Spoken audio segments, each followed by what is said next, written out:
The first step to winding a doubled weft is to fill a pern with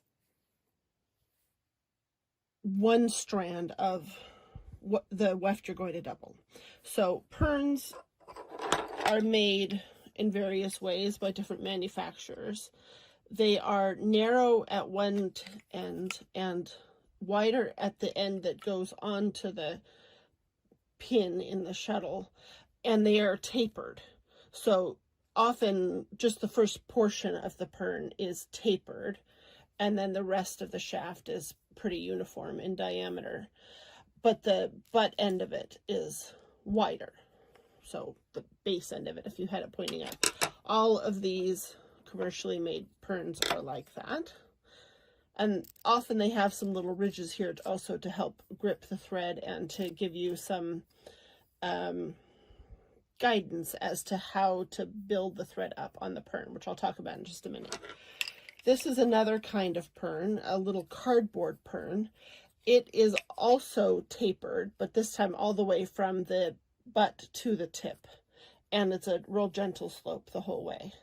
So if you have perns, great, you can use them. But if you don't, you can also make your own or come up with a reasonable facsimile thereof. This is a paper straw, and it is my favorite thing these days for temporary quills or perns. This is technically more of a quill than a pern because it is not thicker at one end than the other, but we're going to fill it like it's a pern. So again, more about that in a bit. If you don't have any paper straws, you could try a plastic one. But what you need anyway is something that will fit, something that will fit onto your bobbin winder. So mine happens to hold from the end, so it doesn't matter what the diameter is in the center. But if you have one that has a pin that comes out, then it's got to be something that will fit over that pin. So another option that works with an awful lot of bobbin winders is to make something that has about the diameter of a pencil. And one of my favorite ways to make that is by using, these are Post-its, 4x6 Post-its, because a 4-inch bobbin fits in most small shuttles.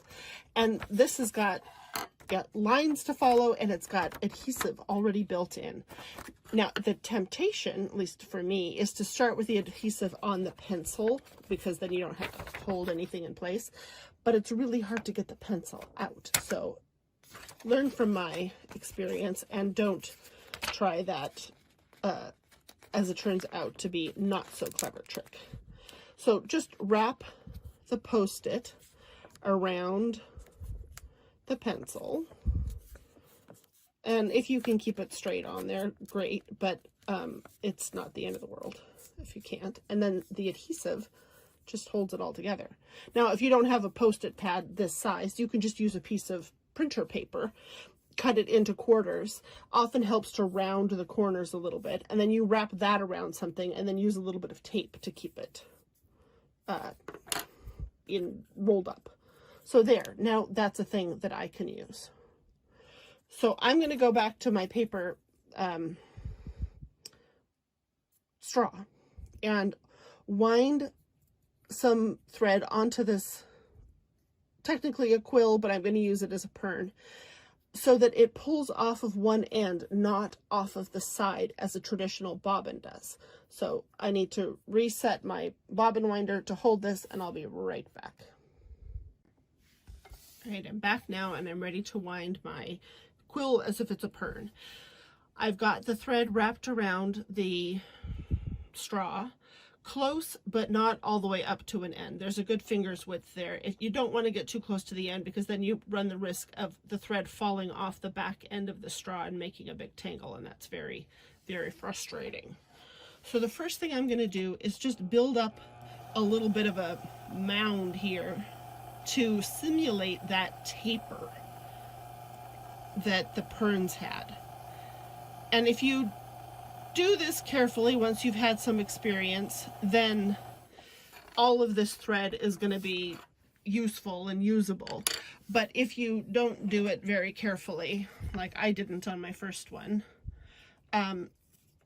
now at this point, the thread is coming from behind the blob. So I'm not going to be able to use this part of the thread for winding a doubled weft, but I can just leave that there so that if I reuse this little bit of straw to wind another bobbin, I don't have to waste more thread for this chunk. So anyway, back to here. Once you've made your little blob, what you're doing is working from butt to tip over and over in growing layers, but you never want to go beyond the wide point back towards the tip.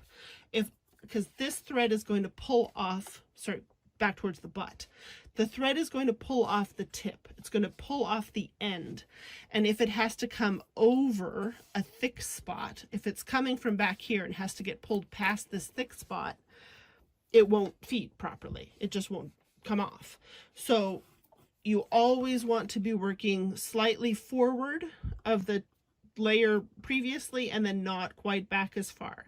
So it's like an advancing point. If you're threading, you're just slightly advancing and coming back not quite as far, and slightly advancing and coming back not quite as far. And don't put a ton of weft on here, because for one thing,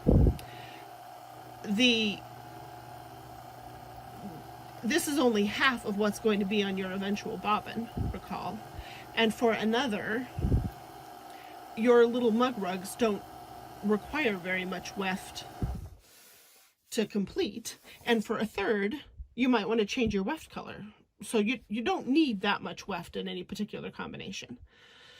So then once you've got it fairly full, if you haven't filled it all the way right up to the end, then one thing I like to do, because the thread can kind of catch around this, the thread can kind of catch on this tip, I sometimes cut this off close to the end of where the thread is. Still not right up at it, because I don't want to cut the thread, but maybe a 1/4 inch or so, or that's less than a centimeter. And now it will just pull freely off the right end. So now this quill is ready to have the blue yarn threaded through it. So I'm saying blue because in this example, I am using 2 different strands of 10-2 so that you can see how the red and the blue wrap around each other. But of course, when you're doing this for your mug rugs, chances are that your pern and your cone will be the same color. So you're just getting a double thickness of the same color and not a strand that is 2 colors mixed together. Here's a pern that I wound, as I showed you before, so that the thread pulls off the end. So the red is pulling off the end of the pern.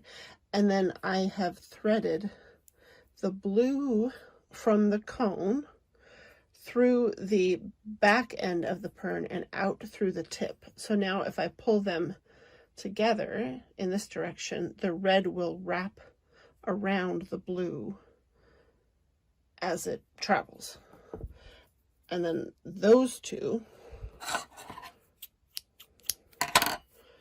together, I'll put on my bobbin. And at this point, you can use any bobbin that works in your shuttles. It doesn't have to be one that can feed off the end. And I'm going to wind the bobbin from the pern, which is dragging the blue thread along with it. So as I mentioned, I am doing this in 2 different colors just so that you can see how well they mix together. But of course, when you're doing this for the weave along, you will probably mostly be using a single color. Oh, I just knocked my cone over. And now I'm just going to wind the bobbin with the 2 threads held together. And as you can see, they wrap around each other here so that you don't have to worry about them coming apart or not working as a doubled thread as you're weaving. And because the diameter, the circumference really, of the pern is so small, the twist around the red thread, the way that the red thread twists around the blue thread, it makes it very small and even.